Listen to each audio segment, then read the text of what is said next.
The views and content expressed on the following program are provided solely for informational and entertainment purposes. They do not constitute legal advice. A podcast is not a substitute for retaining a competent, licensed attorney to advise you on your specific legal situation. Break the business, play is work and work is play. Power in the creators, have fun along the way. Break the business, doing what it takes. Celebrate success and learn from the mistakes. How's it going, everybody? Welcome to the show. It is time for Break the Business, where we empower indie creators and have some fun along the way. I'm Ryan Kairalla, and it is a pleasure to have you here this week. Oh my goodness, viewers and listeners, I miss football. I can't believe football season's over. What am I supposed to do? Watch baseball? Like a peasant? I miss football. That Super Bowl was astounding. It was everything I wanted. It was fabulous. What an amazing finish. Oh, and Travis Kelce and Taylor Swift. What more can I say about Travis Kelce and Taylor Swift? You get one of the NFL's biggest names having a career night. And also Travis Kelce won a Super Bowl. I mean, it's incredible. I am over the moon. I got to talk about this with Katie Zaccardi. I cannot talk about Taylor Swift without Katie Zaccardi. How are you, Katie? I'm doing great, and I'm ready to talk about Taylor. All right. What do you got for me? Because I have a lot of Taylor and Travis thoughts and Super Bowl thoughts and things like that. But if you let me start, we're going to get through the whole show. You won't get a word in edgewise. And that's not fair because the people want to hear from you, Katie Zaccardi. Your thoughts. Oh gosh, I almost wish that you would go because as you know, I'm not the biggest football fan. However, I did finally, the rules of it clicked in my brain just 2 weeks ago when the Lions were in the playoffs and they lost, which is very sad because one of my good friends is a huge Lions fan. Anyway, I was like, okay, I'm ready for the Super Bowl. First time in my life. I'm ready. I'm not going to lie to you. I was pretty bored for like 70% of this game until it finally got interesting. Now, again, not a huge football fan, so don't yell at me if you disagree. But of course, it all happens in overtime. Taylor Swift, stunning, beautiful, gorgeous, amazing, looked phenomenal. Couple of the year. It's their year. I love them. I am eating up all of the content. I cannot even express to you. I go onto TikTok. I will watch any video that has the two of them in it. Personally, we are in a time, this is going to seem like a tangent, but I swear it's not, where we are not getting the rom-com content that we need. It's been years of superhero movies and neglecting the rom-com. They feel like a real life rom-com, and I'm so here for it. But I think the best part is that you just see two people who are having pretty good years, they're at a pretty good moment of their careers, and they're just supporting each other.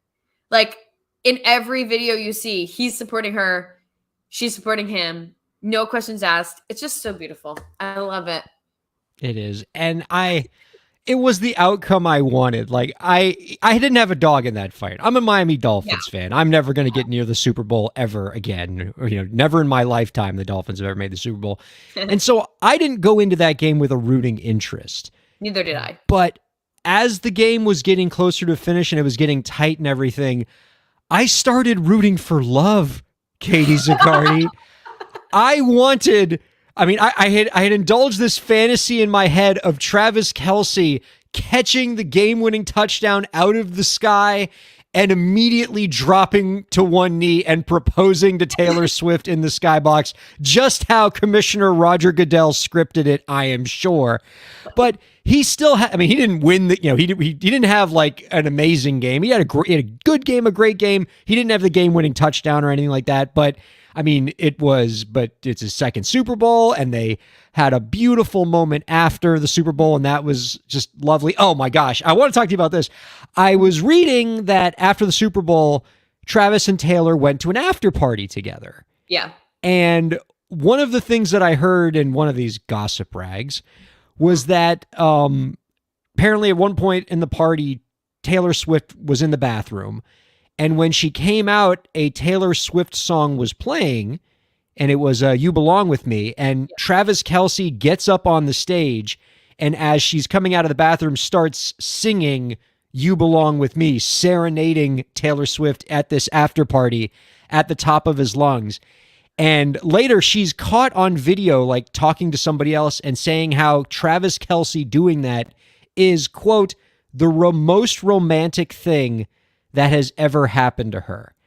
And my feeling is like, yeah, a very romantic gesture. But if it's the most romantic thing that's ever happened to her, I kind of wonder who she's been dating. I mean, how underwhelming are the romantic gestures that she has received in her life? Yeah. That the most romantic thing that's happened to her was a dude sang her song. Well, maybe it's because that is like a direct reflection of the You Belong With Me music video, where I feel like in the music video, she's like she's holding the signs up to her like boy that she's a crush on.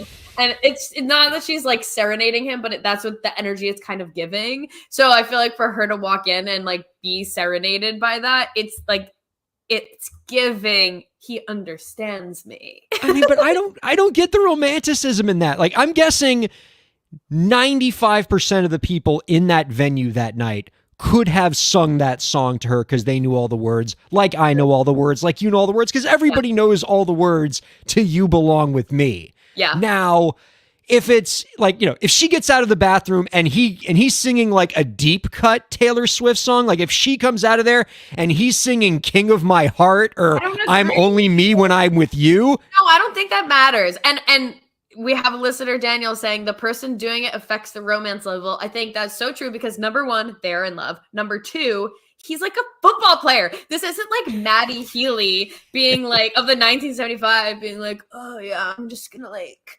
sing one of my songs. Like he's like a hunky little football player, not little, but like a little football player, like just singing Taylor Swift in front of a ton of people after he just won the Super Bowl. That's what he's choosing to do, is serenade her with like a really cheesy, cute song. I feel like you and Taylor Swift are grading Travis Kelce on a curve here because he's a hunk. I mean, so what? And what if I am? Because, like, I mean, I'm not saying I'm the most romantic dude in the world. I would probably put myself, like, average to below average in the romantic gestures I've done in my life.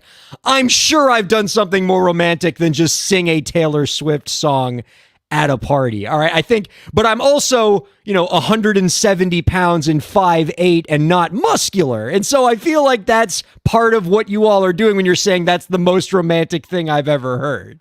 Yeah, and it's not, I wouldn't, if that is really the most romantic thing ever, then that is really sad because that is, knowing her dating history, it might be. But that's the thing. Like, you know what I think? You know what I actually think it is?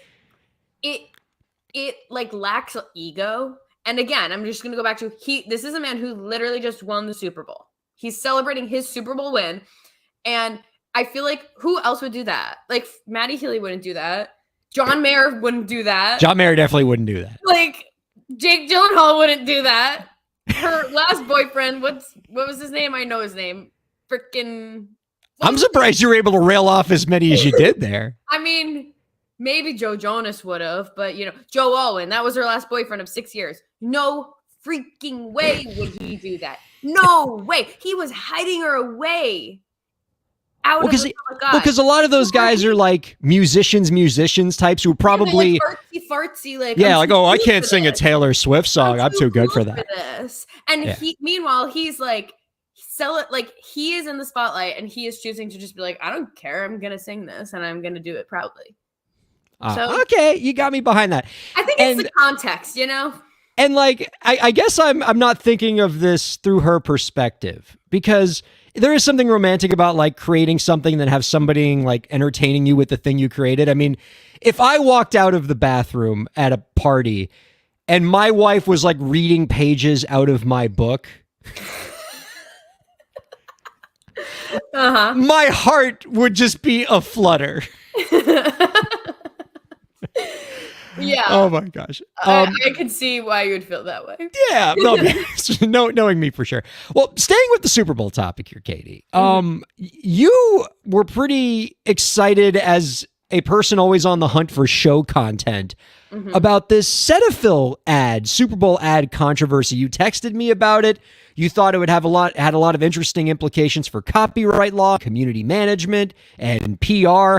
A lot of interesting stuff. Perhaps some lessons for indie creators here. What happened with Cetaphil over the weekend? So some of our listeners might have seen. If not, I actually do encourage you to go watch the ad because it is a good ad. It made me cry. But Cetaphil put an ad out there a few days before the Super Bowl as their Super Bowl ad that basically had a father and a daughter growing their relationship through football. And it's not explicitly mentioned, but it's basically implied, like the daughter sees Taylor Swift going, she's kind of interested, the dad gets excited that she's interested, and then they start to bond, and it's bringing people together.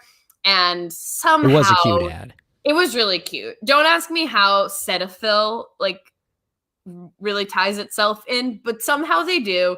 They make themselves relevant. It was a very, very sweet ad, and I feel like it was very, honestly, indicative of what happened this year, which was you did see a lot of women becoming interested or more interested in football, or at least engaging in the watching a little bit more than they might have before. And I feel like this is just such a beautiful example of that, of the daughter actually becoming invested in winning and spending time with her dad and whatnot. So really cute.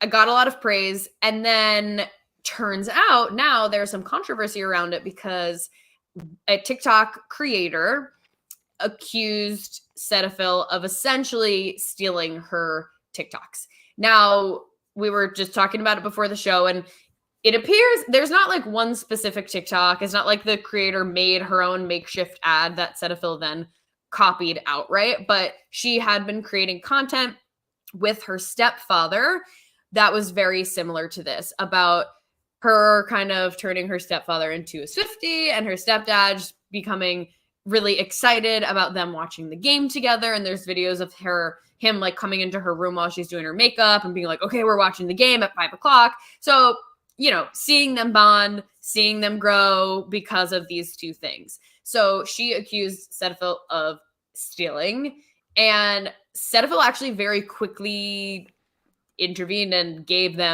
I'm assuming gave them a settlement. The quote is like, Cetaphil took care of us. So I'm assuming they had a settlement, and so all is well. But I thought it was really interesting because I saw a few TikToks talking about the copyright implications of this and why they aren't entitled to money or compensation, or why not it might be copying. So I thought that it would be interesting since, you happen to know a little bit about that topic. We've been known to dabble in those topics around here.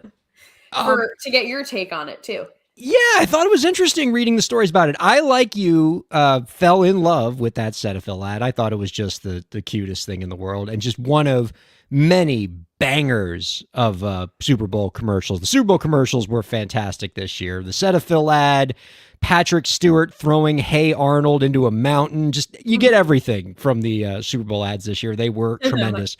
And I particularly enjoyed the Cetaphil ad, particularly as a new dad. Just it warms the heart.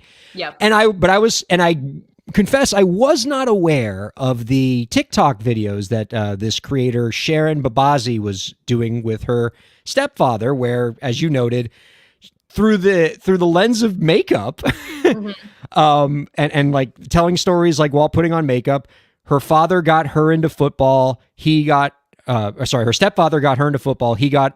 She got her stepfather into Taylor Swift. Right. And then and it was done over the course of many TikTok videos. And then Cetaphil kind of just did one commercial that showed like the journey of a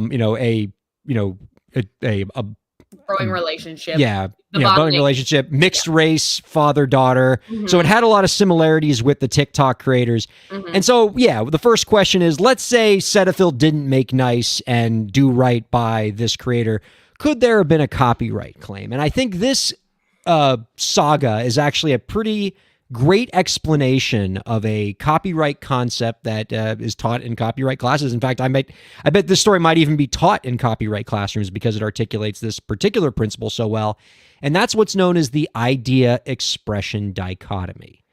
So in copyright law protects what are called expressions of ideas. Actually taking an idea and creating some kind of piece of media around it.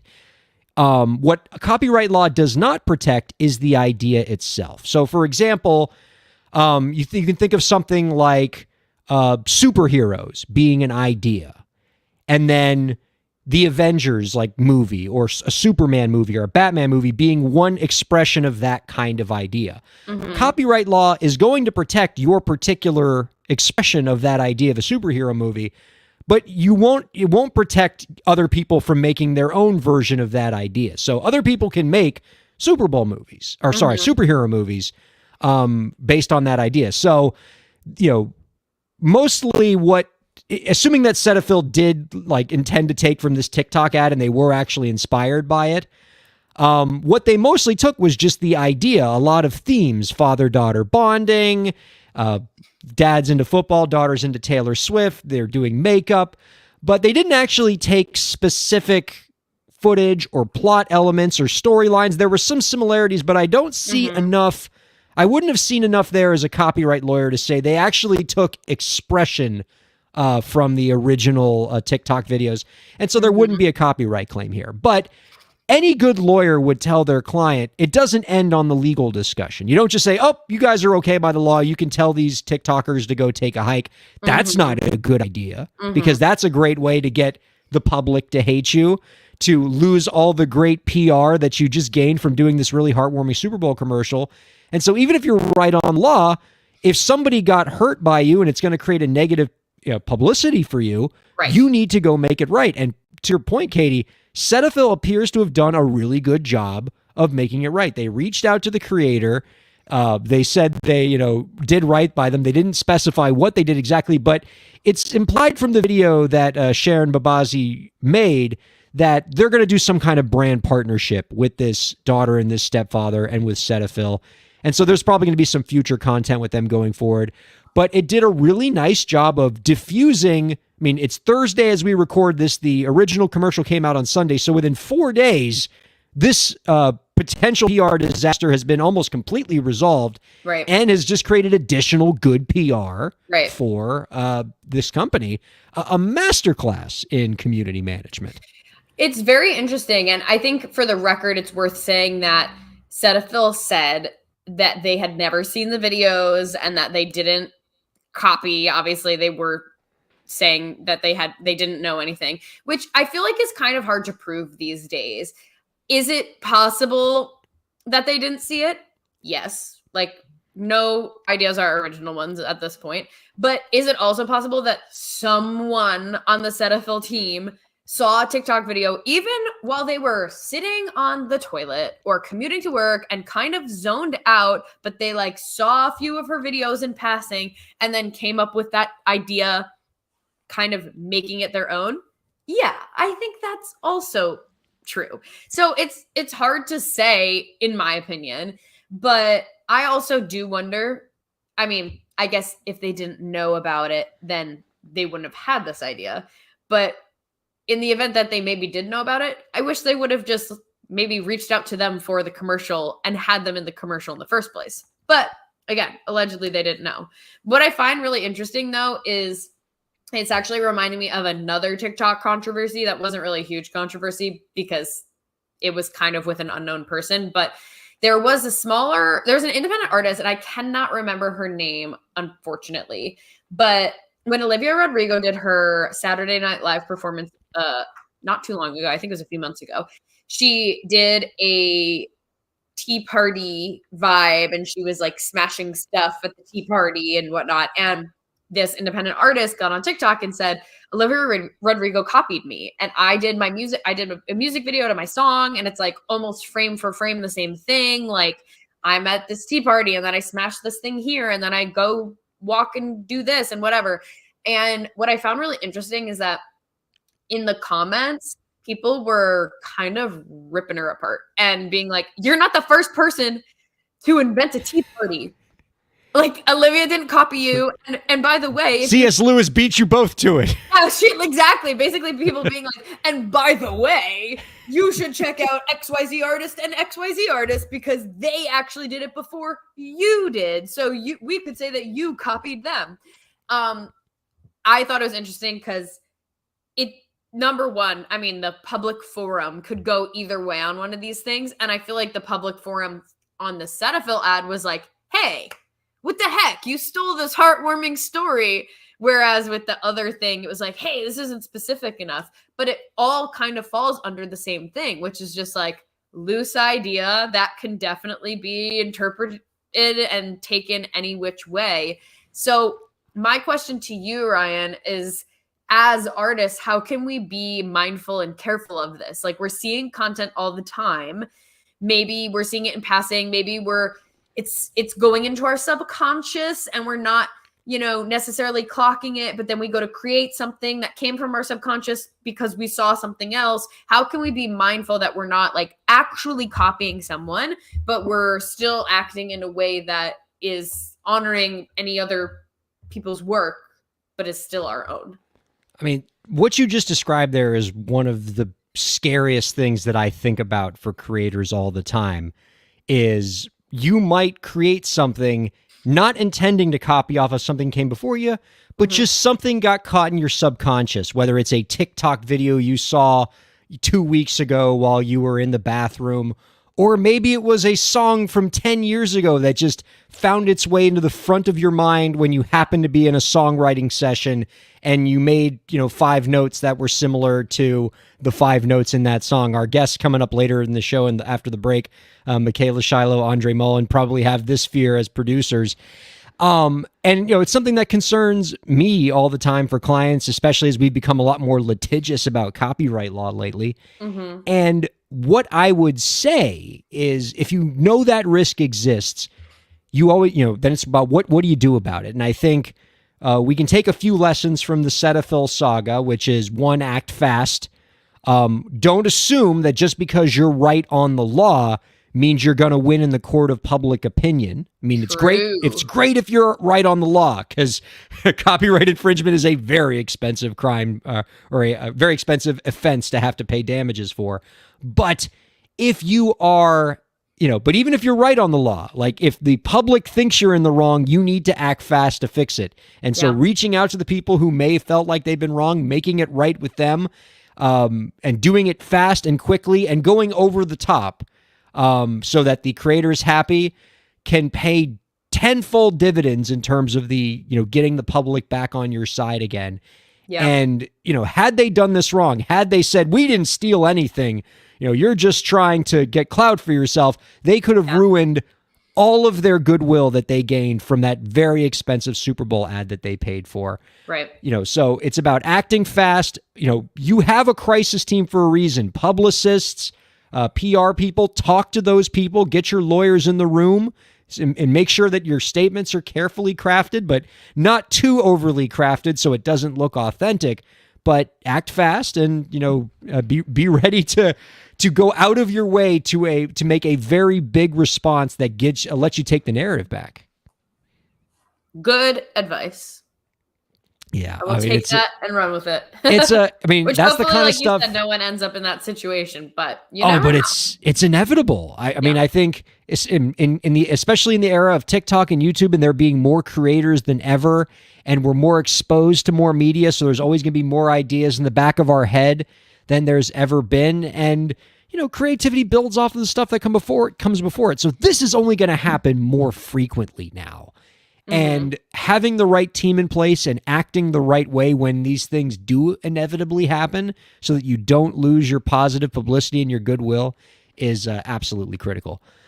Before we go to break, I got one more story here, Katie, that I do want to bring up before we bring in our guests, Michaela Shiloh and Andre Mullen from Hard Drive, because I think this is something that they might be interested in as a story. Just to let y'all know before we bring them in later, Hard Drive is a community-based record label.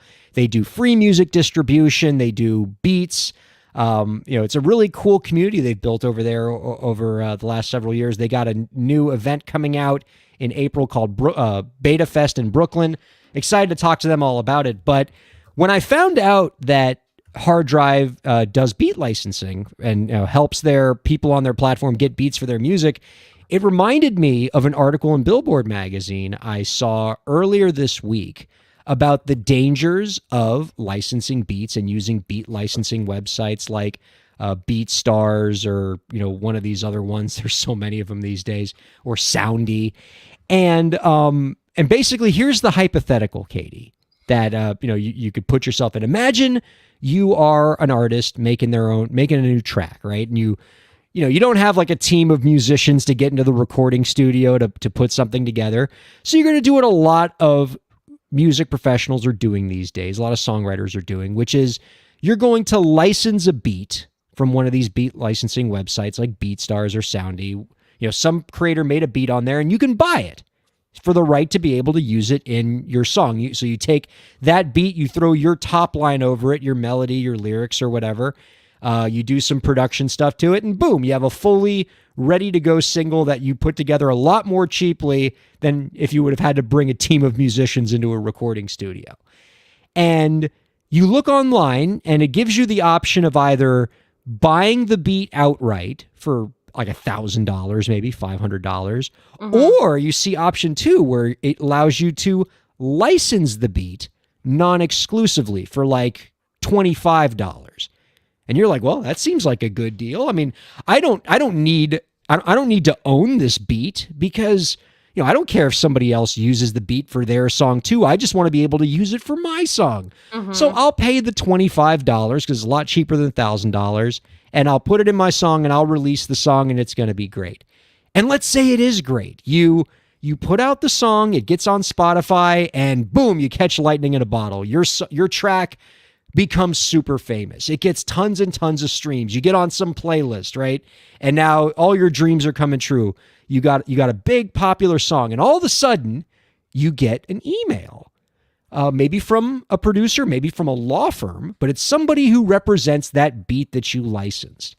And they show you a copy of the beat licensing agreement that you agreed to that, let's be honest, you never read or looked at, and maybe was never even sent to you. Maybe it was just like, something that was like sent to you as a link and you never looked at it. But either way, what it says is it has a streaming cap in it that says that your license is only covering the first 250,000 streams of the song. And once you hit that streaming cap, you are now in breach of that license, and you now have to renegotiate the license with the producer to be able to stream it more than that.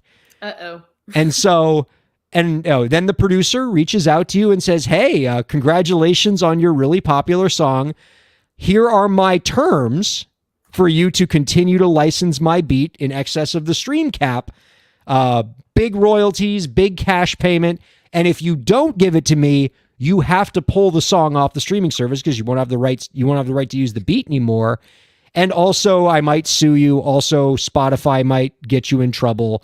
And unfortunately, that scenario is becoming all too common as beat licensing platforms are becoming more popular. I'm going to quote something from this article that I think explains it pretty well, Katie. Quote, acts typically license the instrumentals they want for cheap rather than buying them outright, which can cost significantly more. What they may not understand, however, is the agreements they accept to access these beats typically grant them limited rights by capping the number of streams a song can earn and allowing other acts to license the same piece of music. If a song built on a leased instrumental becomes a hit, the artist then has to circle back and try to buy out that beat. They have essentially built, I love this quote, wow, they have essentially built a highly desirable house on real estate they don't own. Yeah. Oof. And this is becoming so common, particularly as these beat licensing platforms are, some of them don't have, say, the most sophisticated legal infrastructure. I've had clients that are like, hey, I want to license this beat.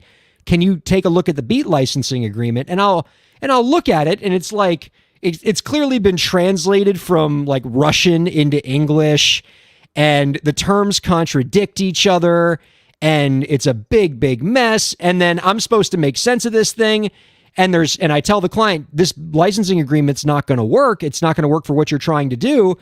And they're like, well, can we change the terms? I was like, no, because the producer's some person out in Russia who we can't get in touch with. But you can't use this beat because this licensing agreement's not going to work. And they say, well, I've already used the beat and it's on Spotify. And so what are we going to do? And it's like the Wild West out there. And I when I see these situations and I see articles like this, and we've talked about this on the show before, Katie, the thing I have to tell artists is, when in doubt, you have to buy the beat. With no stream caps, buy it outright, even if it's going to cost you $300, $400, $500, because oftentimes anything less than that comes with these really crappy fine print terms like a stream cap that could put you in a really bad situation if that song takes off and becomes really, really famous. But like, stream caps are the worst thing to agree to because it's something you have no control over. You don't control how many people are going to stream your song. Yeah. You have no way of knowing. And it tends to be all or nothing with these streaming platforms, right? Either 3 people stream your song or it catches fire and it's 100 million streams and there's nothing in between. And if you're just starting out, you feel like, well, I don't really have the money to spend and I don't have the audience, but it could bite you in the butt. Yeah. You never know. Particularly with the rise of what this article calls beat trolls, which already sounds like a horrific figure. But basically the idea behind beat trolls is there are some unsavory characters out in the music industry who know that this phenomenon exists. And so these beat trolls will buy beats from other, from like these beat licensing platforms. They'll buy the beat outright so that they own the rights to it. And then they just wait. They wait for people who license the beat beforehand and wait for one of them to take off and go over the stream cap. And then that beat troll goes after you with guns blazing, team of lawyers ready to squeeze every dime they can out of the artist who happen to have a big hit song and maybe doesn't have the money to pay these beat trolls. And so it's something you have to be careful with. And so just generally, be mindful of these beat licensing agreements. Don't just read what it says on the website about how your beat works. You have to actually read the license agreement that's attached to it. That's usually like a hyperlink or something. Get a lawyer to look at it, because as annoying as all of that is, it's not nearly as annoying as the worst case scenario of your song taking off and all of a sudden you violated this random beat license agreement. Mm-hmm. That is something that I would not have known about if you didn't bring it up. And I'm really glad that we're talking about it, because this is so sneaky and it's such a simple decision to just not get trapped. So I hope that if you zoned out, go back and re-listen to this and write it down. To get a little lawyer. Set a calendar reminder for the next time you go to buy beats to keep this in mind. Yeah. And I wish there was a better solution than that, because I hate for my advice to be, hey, artists, you have to spend more money. But, I'm telling you, as a lawyer, I don't know what else to tell clients to do, because these licensing agreements can be so, these beat license agreements are some of the worst contracts I've read, because they're usually not drafted by lawyers. They're usually not drafted by people who have a particularly strong grasp of the English language. Right. And so the terms contradict each other, and they're rife with misspellings, and they are very, very predatory toward creative professionals. I see Michaela and Andre nodding along through a lot of this, so they probably have some experience with this. Maybe Hard Drive's got some solutions in this area. We should talk to them about it. So we're going to take a quick break, Katie. We'll come back with Michaela Shiloh and Andre Mullen from Hard Drive next on Break the Business. Break the Business is presented in cooperation with Ryan Kairalla, PA. Ryan Kairalla, PA is a law firm providing transactional entertainment legal services, including contracts, business formation, commercial law, copyright, trademark, and more. Ryan Kairalla, PA, Miami, Florida. rkpalaw.com.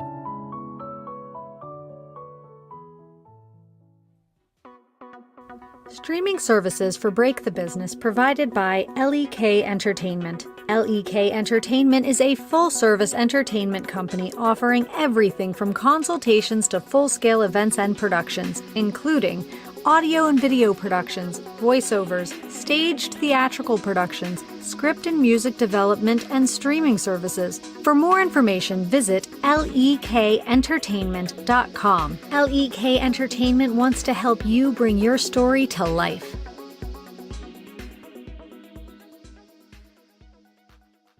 Thanks for supporting Break the Business. If you have a question or topic that you want us to discuss, email us at breakthebusiness@gmail.com.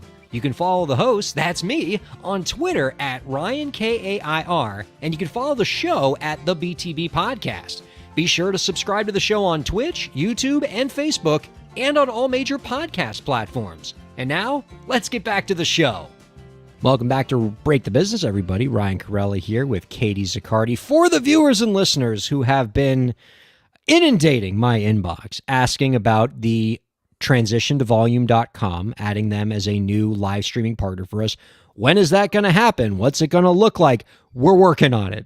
We don't have a date nailed down yet, but it will be soon, all right? I'm talking about weeks, not months, before this is set up. We're actually talking with the volume.com executives as we speak. They are some of the nicest human beings you will ever come across, and I'm so excited to be joining that platform. That's going to be very, very soon.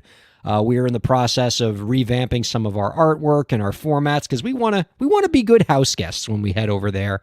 And by the way, as we've said before, if you check us out and you consume this show on live streaming platforms like Twitch and YouTube and Facebook, we have no plans to leave those platforms. Volume.com and just that amazing pro musician platform that they are is just going to be one more place where you can check us out, along with SiriusXM 145 and all major podcast platforms. Wherever you're checking us out, we're glad that you are. Are you excited, Katie Zaccardi, getting to be on Volume.com, getting to hang out with all those cool musicians and all the great concerts they're doing over there? I'm pretty stoked. Yeah, that sounds amazing. I'm really excited for it. Well, speaking of things to get excited about, let's go ahead and bring out our guests this week. They are the CEO and COO of Hard Drive, a community-based record label that offers its users a wide range of tools, including free music distribution, beats, and other creative services. In April, our guests will be hosting Beta Fest, a full-day music industry experience in Brooklyn that will include VIP panels, 30 artist performances, and the 5th annual Hard Drive Awards. You can find out more about our guest work by visiting www.hrdrv.com. We are happy to welcome Michaela Shiloh and Andre Mullen on to Break the Business. Hello to you both. Hey. What's up? Can you guys hear me? Loud and Yeah, clear. I hear you. I hear you. Zoom I hear comment. All right. There you go. Turning down. You got cool setups there, the both of you, and I love, I can tell y'all are producers at heart. You got your producer headphones on so that we know you're legit. My gosh. Wow. I wish I could produce. Yeah, It would exactly. be a different game. Yeah, Andre, have totally. you ever produced a record? I don't know if you No, have. I mean, You've tried. I've tried. Well, not physically, but that's a whole nother story for another day. Oh my gosh. Nice to see you guys. Love to hear Ryan, that Hey, backstory. really Ryan. nice to meet you. How you doing, Katie? Good to see you Nice guys. to meet you, Katie. I am so excited to chat with you guys. This is throwing it back, but Johnny is works with Hard Drive, right? And I used to Clubhouse God. Clubhouse, wow. with Oh, I love him. that. I guess this must have been almost 4 years ago now. Yeah, Maybe like back in 3 the years early ago. beginnings. Johnny has recently moved on, but we love Johnny. He was such a big part of our community for so long. That's amazing. I And remember. I've Clubhouse. heard such great things about Hard Drive from him, so I'm so excited I to chat love with you guys. that. I Wow. love that. Full circle moment. Full circle Exactly. moment. Small world. I'd love for y'all to clue us in on what makes Hard Drive so special. I'm going to ask the question that we always ask folks who operate distribution services out here. And I'll start you off with that same question as well. And you've probably heard a version of this about 1,000 times, but there's no shortage of music distribution services out there. There's plenty of platforms that will get your music onto Spotify or Apple Music or any of the many different DSPs that are out there. What makes Hard Drive different? Great question, Andre. I don't know. Dang, who wants to take this one? We're tag teaming it, so I'm not sure. Yeah, we're Well, tag teaming. We'll bring it to you first, Andre. I'll start. What makes Hard Drive different is, first off, there's three kind of pillars to us: community, music, and tech. And oftentimes, Michaela and I, we always talk about this, what we call the secret sauce of Hard Drive. And that secret sauce is really not that we have such amazing ears for music, or that we have the most innovative tech, but it's definitely the community that is built around that, and that uses that and it engages in that. We have artists, creatives, service providers at varied levels of their careers. Artists that join our platform are some artists that are just starting out, just kind of getting their feet wet. Then we have artists that have been around a while and have really kind of cut their teeth, if you will, with releasing music on their own but wanting some more support. And then we also have artists that have definitely established themselves to a point where they're like, hey, look, I want some extra support. I want a team. I need people that can work with me in fulfilling the vision that I have for my music. And Hard Drive provides that community for each of those artists at those very levels. And I think that's what really makes Hard Drive unique, makes it different, makes us more than a distributor, more than a sync house, more than even a record label. That's really what is the heartbeat and the heart and soul of Hard Drive. Michaela, I'd love for you to expound on this idea of your service being a community, right? Because, I mean, because that would kind of be a distinguishing thing for you, because I don't think of music distribution services as being a place where you can find a community. It's very much like a solo experience. You go on the platform, you upload your tracks, they put your tracks on Spotify. I'm not meeting a lot of fellow creatives on these services. So what does your platform do to create and cultivate communities for creators?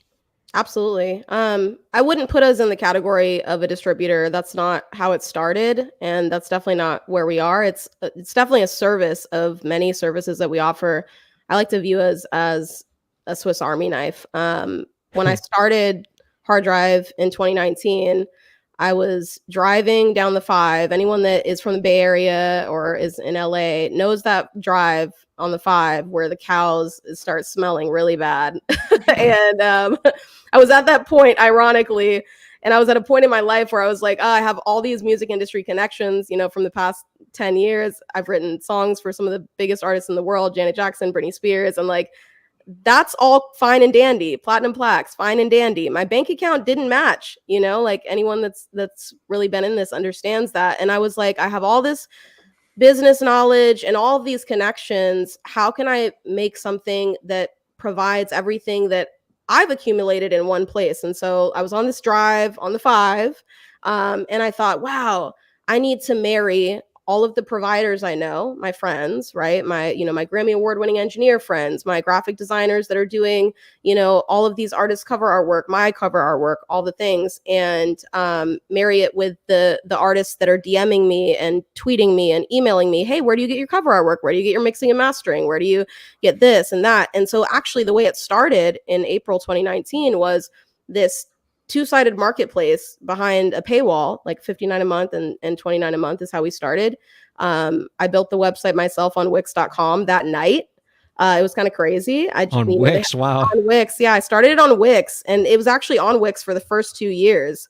I'm non-technical, so that was my technical side, trying to take the tools that I had to make something that I'd never seen, and at least give everyone that was hitting me up access to these services. So actually, to be honest, and this is transparent, like this is everywhere online too, we were actually using DistroKid for the first 2 years, by the way. Like I had an admin that was uploading all of our artist songs transparently through DistroKid. And we actually had the biggest DistroKid account.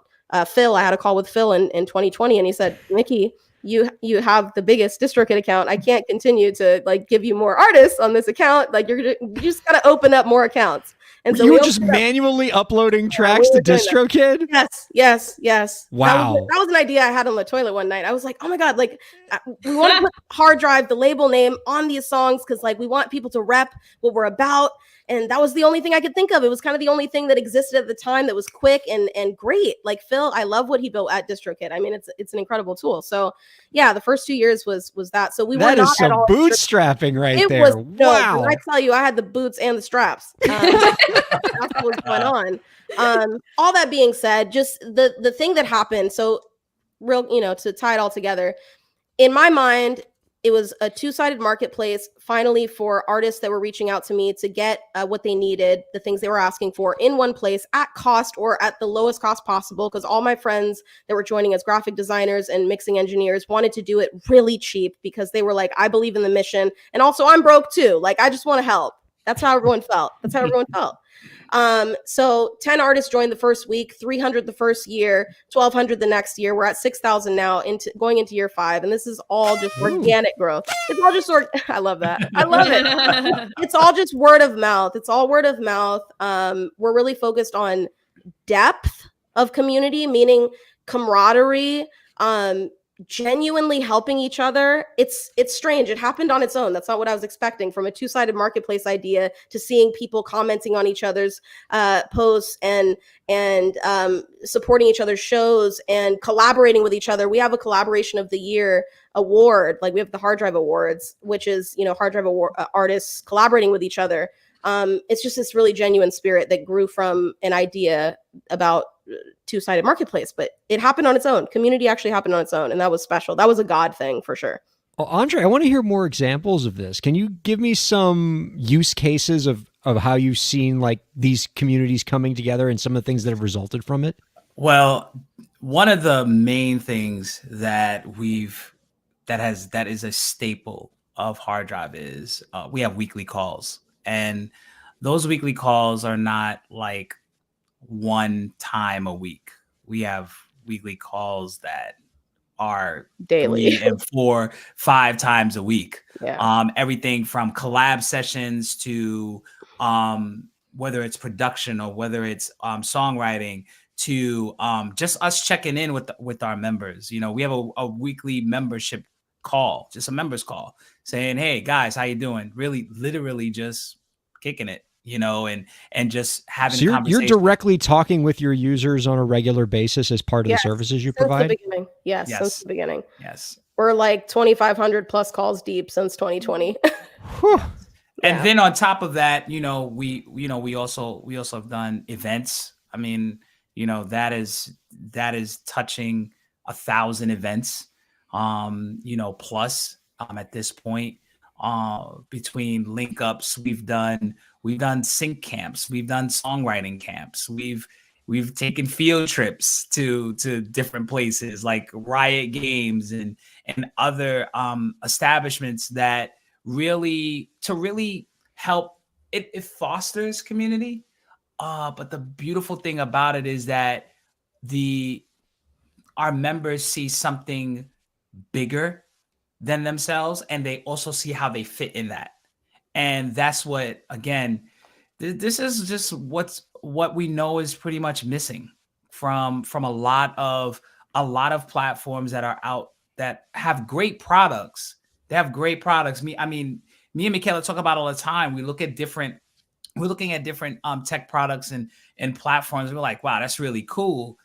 And then when we have these conversations with these same platforms, their number one challenge is they don't have community. And so they built this platform and it's like nobody's there. And so now they're trying to go about these ways of, all right, how do we build community? How do we build community? How do we build community? Like that is the question.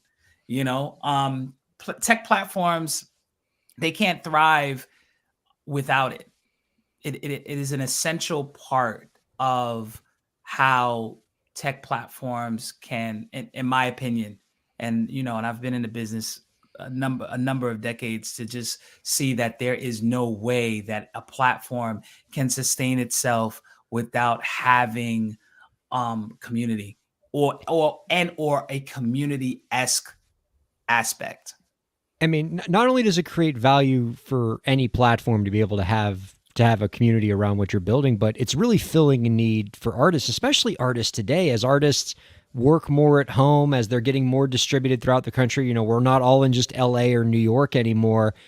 It can be hard to find your community and find your collaborators. I imagine, Katie, in your coaching practice, you must come across clients all the time in the art space who are lonely, who have trouble finding a community that to not even just to collaborate with, but just to find connections with similarly minded people.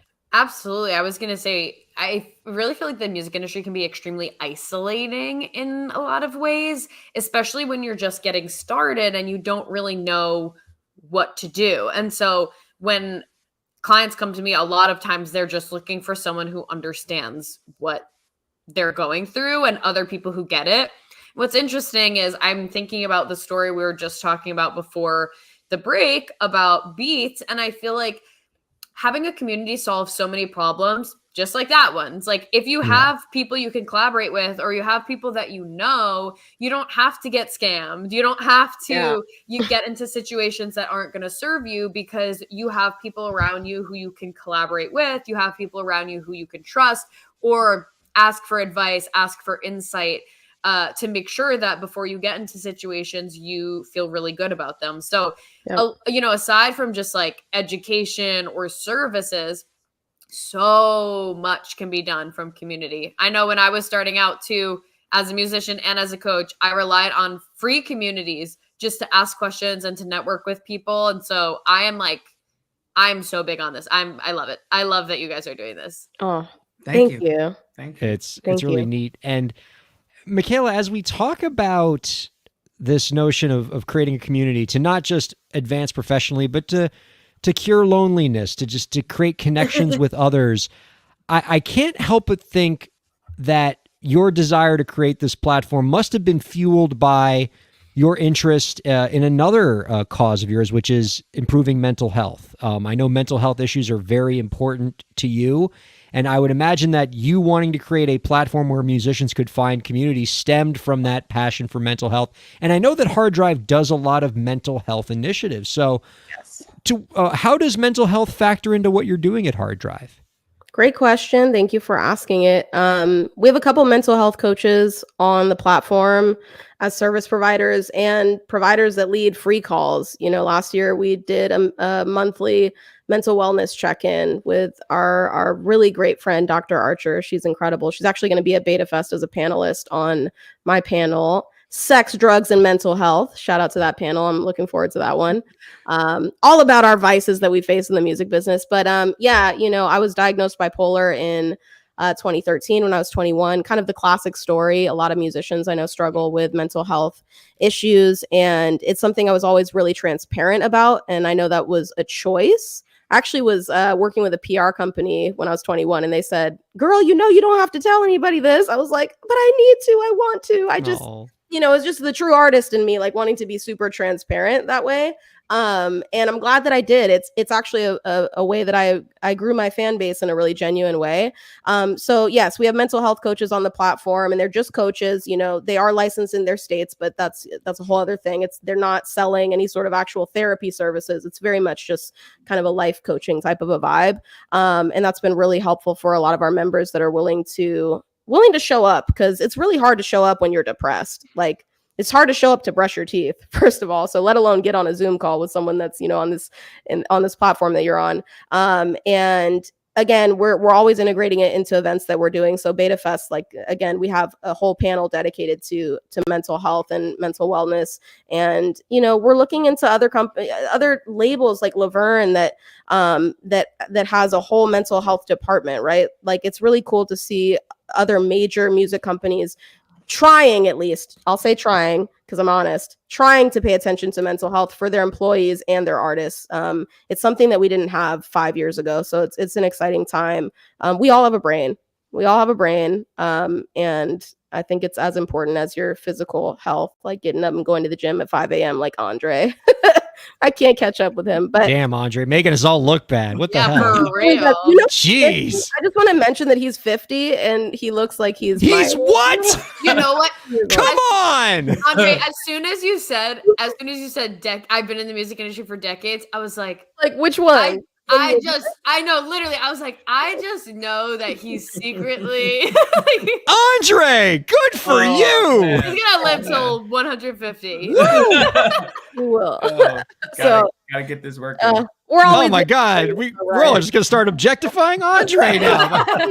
speaking of Tell us your secrets other than getting up at 5 a.m. to work out. I don't want to do that to look youthful. Yeah, It is ain't there worth like it. anything else we can try? Yeah. About that? he doesn't drink either. Oh, well, I don't drink either, so I'm with you there. Oh, That man. I can do. Not worth it. Comedy. all right. I got to learn more about Beta Fest because this seems really cool. I mean, obviously, all the cool events happen in Brooklyn, so that's why you're doing it in Brooklyn. That You makes know sense. what? There's no lies detected there. There you go. Honestly, we've promoted like over the last few months, we've promoted like 3 or 4 different events on this show. They've all been in Brooklyn. Like that's Wow, just that's where cool. it is. The place So- to be, I guess. So this is is. going to be in April. Andre, while you're just sitting there looking all youthful, can you tell us about Beta Fest? Beta Fest is going to be a movie. I mean, I could literally drop the mic and this podcast right off of that. We're really excited about Beta Fest. Shout out to the venue Elsewhere, which is an amazing venue.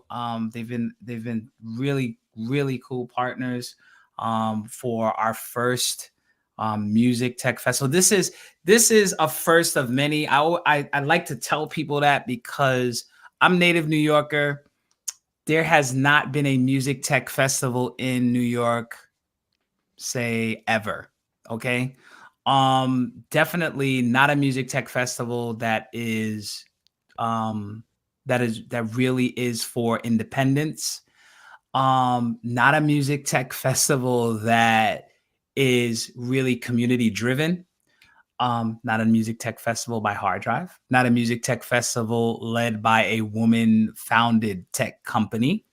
So there's a lot of firsts. There's just a lot of firsts, you know. And I'm really excited about the history that we're gonna make here. Herstory. Herstory. As she says, herstory. Yeah. We have panels. Michaela mentioned, her panel that she has curated, sex, drugs, and mental health, with amazing panelists on it. Dr. Danielle Archer, Marnie Wanner, who is a friend of Hard Drive. We have what's the name of, There's too many. That's There's the problem. too many. We have There's six just industry too panels. many. Like Yes. one curated by Drew Thurlow, that was the VP at Sony, and he was at Pandora for 6 years. You have 3 friends that you brought in from who knows where at the best companies for sync. I'm just like, it's so many. It's so many. plates spinning at one time. It really is. It really, we have a panel based on community, called From Me to We, that just speaks on the power of community. Will Toms from Rec Philly is a part of that panel. And there's just so, we're really excited because of what these panels represent for us. So it gives our music side. We have the Hard Drive Awards. It's a condensed version, but we wanted to recognize our members that just continue to do some amazing things for the community. It's the 5th year of the Hard Drive Awards. So, can't let a year go by without recognizing the efforts of our community. We have activations that are happening as well. Shout out to Mamas in Music that they're going to be presenting. We also are presenting Hard Drive Plus, our video streaming channel that we have. and so much more. We're talking to some very amazing partners to be part. They'll be revealed in the coming weeks, but we're really excited for them. And again, elsewhere, if anyone has ever been or has not been, it is a 3,000 square foot venue, complete with different areas of for our performances. We have our mic check, which is our showcase of close to 30 artists, and then we have our main stage, which is 5 of some of Hard Drive's biggest and best artists that we ourselves are working with closely, and helping to curate their careers. But so we're just excited. It's just gonna be very, very, very, very fun. Man, there's no way you're 50. You look younger than I know. me. I knew you were Come on. No, great insight. You can find out more about our guest work by visiting hrdrv.com. If you're in Brooklyn, you're going to want to be at this. If you're not at Brooklyn, you're going to want to get to Brooklyn and be at this. This seems incredible. It's Beta Fest, full-day music industry experience in Brooklyn in April. Our guests have been Michaela Shiloh and Andre Mullen of Hard Drive. Really cool community you both are creating.